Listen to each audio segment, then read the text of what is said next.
DYSP ഇവിടെ ഉണ്ട്. നമുക്ക് അദ്ദേഹത്തോടൊപ്പം തന്നെ കാര്യങ്ങൾ ചോദിക്കാം. സാർ, എന്ന് മുതലാണ് ഈ ഷർമിളയും അതുപോലെ മാത്യൂസും ഇവിടെ നിന്ന് സ്കൂട്ടായിട്ടുള്ളത്? അവരെ സംബന്ധിച്ച് എന്തെങ്കിലും ഒരു വിവരം നമുക്ക് കിട്ടിയിട്ടുണ്ടോ? മനസ്സിലാക്കിയത് മാത്യൂസ് ഷർമിള ഈ ദമ്പതികൾ ഇവരിവിടുന്ന് പോയത് ഒരു 10-ാം തീയതി 11-ാം തീയതിയോട് കൂടിയാണ്. ഈ കഴിഞ്ഞ മാസം 4-ാം തീയതിയാണ് ഷർമിളയെ കാണാതായത്. ഈ സുഭദ്രയെ കാണാതായത്. സുഭദ്രയും ഷർമിളയും ഒരുമിച്ച് സഞ്ചരിക്കുന്നതിൻ്റെ ദൃശ്യങ്ങളാണ് നമുക്ക് കിട്ടിയിട്ടുള്ളത്. അതിൻ്റെ ബേസിൽ നമ്മൾ അന്വേഷണം നടത്തി. അവസാനം ഈ സുഭദ്ര ചെലവിട്ടത് ഈ രണ്ടുപേരുമായിട്ടാണെന്നുള്ളത് മനസ്സിലായി. കലവൂർ കേന്ദ്രീകരിച്ച് അന്വേഷണം നടത്തേണ്ടതായിട്ട് ആവശ്യമുണ്ട്. അപ്പോൾ അതിന് ചില പരിമിതികൾ കടവന്ത്ര പോലീസിനുണ്ടായിരുന്നു.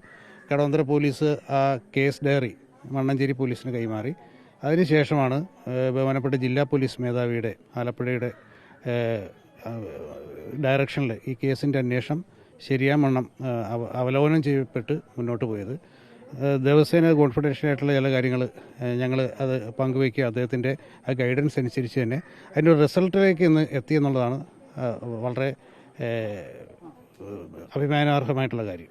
ഇവരെ ലൊക്കേറ്റ് ചെയ്യാനോ ഇവരെവിടെ ഉണ്ടെന്നുള്ള കാര്യങ്ങൾ എന്തെങ്കിലും സൂചന ലഭിച്ചിട്ടുണ്ട് സാറേ? കേസ് അന്വേഷണത്തിൻ്റെ ഭാഗമായിട്ട് നമ്മുടെ ഈ കേസിനെ സംബന്ധിച്ചുള്ള അനിവാര്യമായിട്ടുള്ള കാര്യമാണ് അറസ്റ്റ് എന്നുള്ള സംഗതി. അപ്പോൾ അതിലേക്ക് ആകാവുന്നത്ര ശ്രമം മീഡിയയുടെ സഹായത്തോടു കൂടി, സോഷ്യൽ മീഡിയയുടെ സഹായത്തോടു കൂടി ജനങ്ങൾ അവരെ കണ്ട് മനസ്സിലാക്കി അത് എത്രയും പെട്ടെന്ന് നടക്കും എന്നുള്ളതാണ് ഒരു ശുഭപ്രതീക്ഷയാണ് ആലപ്പുഴ പോലീസിനുള്ളത്. അപ്പോൾ ഇത്രയും കാര്യങ്ങൾ എത്തിയ സ്ഥിതിക്ക് അതുകൂടി നടക്കും എന്ന് ഞങ്ങൾ തീർച്ചയായിട്ടും കരുതുന്നു. ഇവർക്ക് തമിഴ്നാട്, കർണാടക അങ്ങനെ ബന്ധങ്ങളുണ്ടെന്നൊക്കെ കേൾക്കുന്നുണ്ട്. അപ്പോൾ ആ സ്ഥലങ്ങളിലേക്ക് നമ്മൾ പരിശോധന വ്യാപിപ്പിച്ചിട്ടുണ്ടോ, അന്വേഷണം വ്യാപിപ്പിച്ചിട്ടുണ്ടോ? ഇതിൽ കന്നഡ ഭാഷയിൽ വളരെ ഫ്ലുവൻ്റാണ് ഷർമിള എന്ന സ്ത്രീ. കാരണം അവർ ജനിച്ചത് വളർന്നതെല്ലാം ഉടുപ്പിയിലാണ്. അതുകൊണ്ട് തന്നെ കമ്മ്യൂണിക്കേഷൻ അവരെ സംബന്ധിച്ചിടത്തോളം വളരെ ഈസിയാണ്.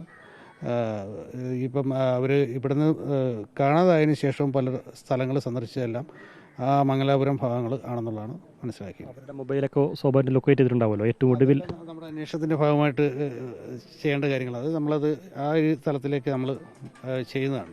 ബോഡി പുറത്തെടുത്തിട്ടുണ്ട്. ഇനി എന്താണ് സാർ ഇതിൻ്റെ നടപടിക്രമങ്ങൾ ശേഷിക്കുന്നത്?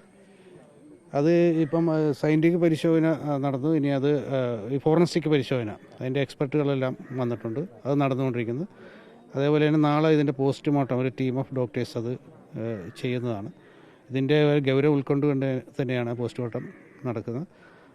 അപ്പോൾ എപ്രകാരം ഈ മരണം സംഭവിച്ചെന്നുള്ളതിനെപ്പറ്റി ഒരു വ്യക്തതയോടുകൂടി കാര്യങ്ങൾ അറിയാൻ നമുക്ക് സാധിക്കുള്ളൂ. കാര്യങ്ങൾ ചോദിച്ചു സാർ, ഈ വീടിനകത്ത് നമ്മൾ പരിശോധിച്ചപ്പോൾ അവിടെ ഏതെങ്കിലും തരത്തിലുള്ള സൂചനകൾ അങ്ങനെ എന്തെങ്കിലും ഹിൻസോലൊക്കെ ലഭിച്ചിട്ടുണ്ടോ?